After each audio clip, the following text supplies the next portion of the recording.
నమస్తే.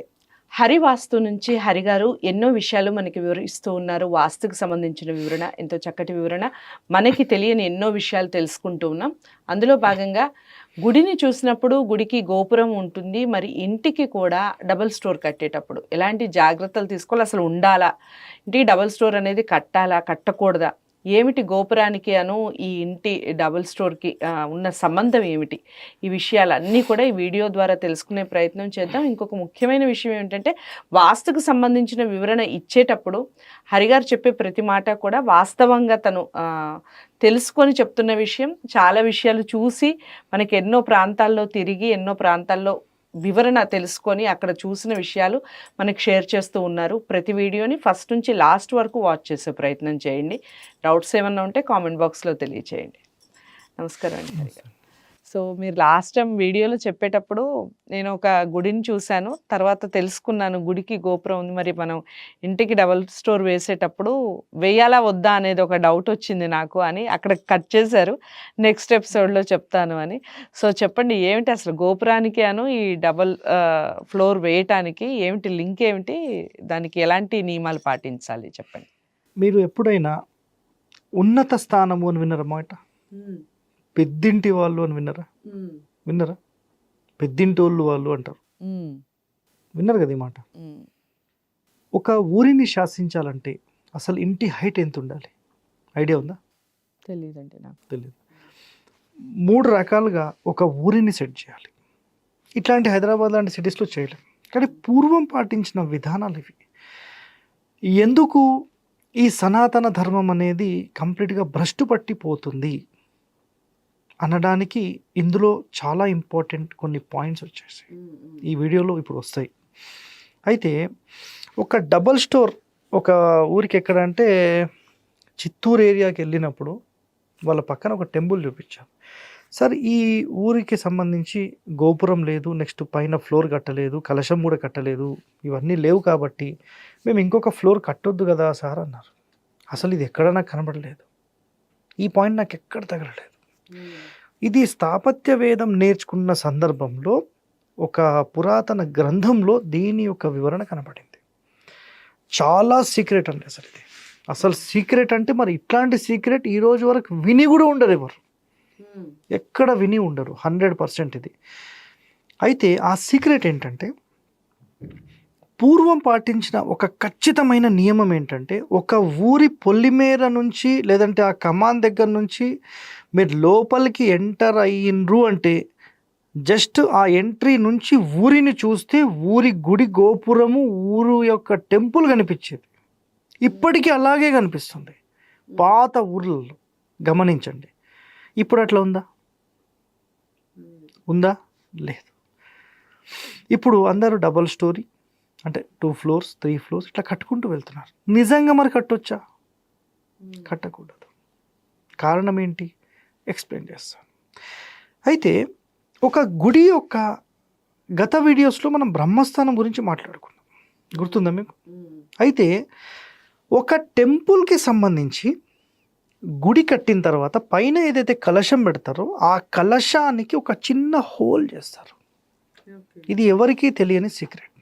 ఒక కలశానికి 100% ఒక చిన్న హోల్ చేస్తారు. కాస్మికల్ ఎనర్జీ మనకు ఎర్లీ మార్నింగ్ టైమ్స్, నైట్ నుంచి ఉదయం 6 గంటల మధ్యలో ఈ కాస్మికల్ ఎనర్జీ ఏదైతే ఉందో ఈ కలశంలోని ఆ హోల్ రూపంలో లోపలికి ట్రావెల్ అయ్యి లోపల మొత్తం స్టోర్ అవుతుంది. ఒరిజినల్ సీక్రెట్ ఏంటి అంటే, ఈ స్టోర్ అయినది మొత్తం కూడా ఆ టెంపుల్ యొక్క గుడి లోపల ఉంటుంది. ఎవరైతే గర్భగుడి యొక్క తలుపులు మొట్టమొదటిగా తీసి లోపల అడుగు పెడతారో అట్లా అడుగు పెట్టే క్షణంలో ఆ ఎనర్జీ మొత్తం అతనికి హిట్ అయి అతను శక్తివంతుడు అవుతాడు. ఎప్పుడన్నా విన్నారా ఈ సీక్రెట్? ఎక్కడ లేదు. ఇది యాక్చువల్ సీక్రెట్. ఇప్పుడు హైట్కి సంబంధించిన డిస్కషన్ కదా. సో ఇప్పుడు హైట్ మాట్లాడదాం. ఇప్పుడు ఒక ఊరి మొత్తాన్ని ఒక వ్యక్తి మాత్రమే బాగు చేస్తున్నాడు, అందరినీ అతనే చూసుకుంటున్నాడు అన్నప్పుడు అతను బాగుండాలా లేదా? బాగుండాలి. ఎస్. ఒక గ్రామం మొత్తాన్ని రక్షించేది టెంపులా కాదా? టెంపులే. టెంపులే. అయితే ఒక ఊరు, ఒక ఎగ్జాంపుల్ మనం ఈ ప్యాడ్ తీసుకుందాం. ఒక ఎగ్జాంపుల్ ఈ ప్యాడ్ తీసుకుంటే ఇది ఒక ఊరు అనుకుందాం. ఇదంతా ఒక ఊరు. ఈ ఊరి లోపల అన్నిటికంటే హైట్ ఒక పెద్ద ఇల్లు ఉంది, లేదంటే టెంపుల్ ఉంది, ఇంత హైట్లో ఉంది. ఈ హైట్లో ఎప్పుడైతే ఇది ఉందో ఫస్ట్ కాస్మికల్ ఎనర్జీ దీని లోపలికి ట్రావెల్ అయ్యి లోపల స్టోర్ అవుతుంది.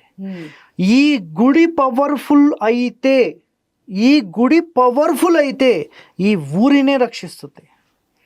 ఇప్పుడు చేస్తున్న దరిద్రం ఏంటంటే ఈ గుడి కన్నా, అంటే కాస్మికల్ ఎనర్జీ మొట్టమొదటిగా దీంట్లోకి రావాలి, దీంట్లోకి టచ్ అయ్యి ఈ ఇల్లు ఈ గుడి పవర్ఫుల్ అయినప్పుడు ఊరినే ఇది కాపాడుతుంది.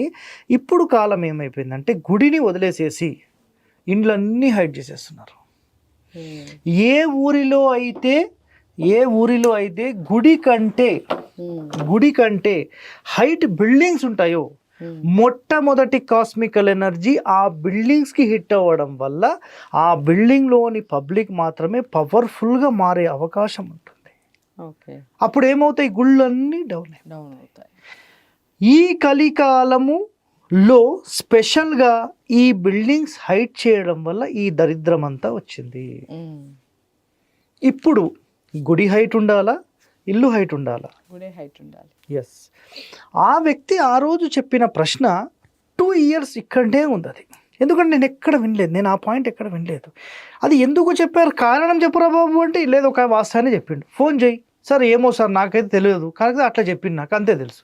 కారణం కావాలి నాకు, దానికోసం ఫైండ్ అవుట్ చేస్తే అసలు రహస్యం ఏంటి అంటే ఒక ఊరి మొత్తంలో ఆ గుడి కంటే మించి ఎందుకు కట్టకూడదు అంటే గుడి మాత్రమే ఈ ఊరిని కంట్రోల్ చేస్తుంది. ఆ గుడిలోని దేవత అనుకోండి, దేవుడు అనుకోండి, గ్రామ దేవత అనుకోండి, ఆ గ్రామ దేవతనే గ్రామాన్ని రక్షిస్తుంది. సో అలాంటి రక్షణ కల్పించిన ఆ టెంపుల్లోని దేవత యొక్క గుడి, గోపురం అనుకోండి, కలశం అనుకోండి, ఇదన్నిటికంటే ఎత్తులో ఉండాలి. ఆ ఉన్నత స్థానంలో ఉంటేనే కదా ఊరిని కాపాడేది. ఉన్నత స్థానం కాకుండా నీచ స్థానంలో పెట్టి మిగతా వాళ్ళందరూ రేస్ అవుతే ఇప్పుడు నేను ఇట్లా చైర్లో కూర్చున్నాను, ఇంకొక మనిషి నా పక్కన కింద కూర్చుంటే దాని అర్థం ఏంటిది? నాకంటే చిన్న స్థాయి వాడు అని. Yes no? అయితే ఒక గుడిని, అక్కడ కూర్చునే దేవతని అన్నిటికంటే ఉన్నత స్థానంలో పెట్టినప్పుడే గ్రామం మొత్తాన్ని ఆమె కాపాడగలుగుతుంది. ఈ కాలంలో అసలు రహస్యం తెలియక ప్రతి ఒక్కరు ఇలా చేయడం వల్ల టెంపుల్స్ అన్నీ కూడా డౌన్ అయిపోవడానికి కారణం ఇది. అసలు రహస్యం ఈరోజు అర్థమైందండి. 100%. ఇట్లాంటి రహస్యం ఈ రోజు వరకు ఏ యూట్యూబ్ ఛానల్లో చూడరు, చెప్పలేరు. కష్టం ఇది. ఓకే, చాలా అంటే చాలా చక్కటి వివరణ. ముఖ్యంగా ఈ గుడి హైట్ ఎందుకు ఉండాలి అనేది కారణం చెప్పారు. సో ఇంటికన్నా గుడి ఎప్పుడైనా హైట్ లోనే ఉండాలి, భగవంతుని యొక్క అనుగ్రహం అందరికీ ఉండాలి. సో చాలా చక్కటి వివరణ ఇచ్చారండి, ధన్యవాదాలు. సో అదండి విషయం. మనకి భగవంతుని అనుగ్రహం లేదు, ఎందుకు మన ఇంటికి ఇలాంటి అరిష్టం కలుగుతుంది, ఇలాంటి క్వశ్చన్స్ చాలామంది కామన్గా వేసుకుంటూ ఉంటారు. కారణం ఏంటి అనేది వీడియో ద్వారా తెలిసిందని అనుకుంటున్నాను. నచ్చితే తప్పకుండా లైక్ చేసి షేర్ చేయండి. ఇలాంటి విషయాలు ప్రతి ఒక్కళ్ళకి చేరువ కావాలని కోరుకుంటున్నాను. ఇంకా మీకు డౌట్స్ ఉన్నాయా ఉంటే కనుక కామెంట్ బాక్స్లో తెలియచేయండి. ఇలాంటి విషయాల గురించి, ఇంటికి సంబంధించిన విషయాల గురించి మీరు కనుక్కోవాలి అనుకుని మాట్లాడాలి అనుకుంటే హరిగారికి కాల్ చేయొచ్చు, స్క్రీన్ మీద కనపడే నెంబర్కి. సో ఇంకా మరిన్ని విషయాలు, వాస్తుకు సంబంధించిన వివరణ తదుపరి వీడియో ద్వారా తెలుసుకునే ప్రయత్నం చేద్దాం. అంతవరకు సెలవు, నమస్తే.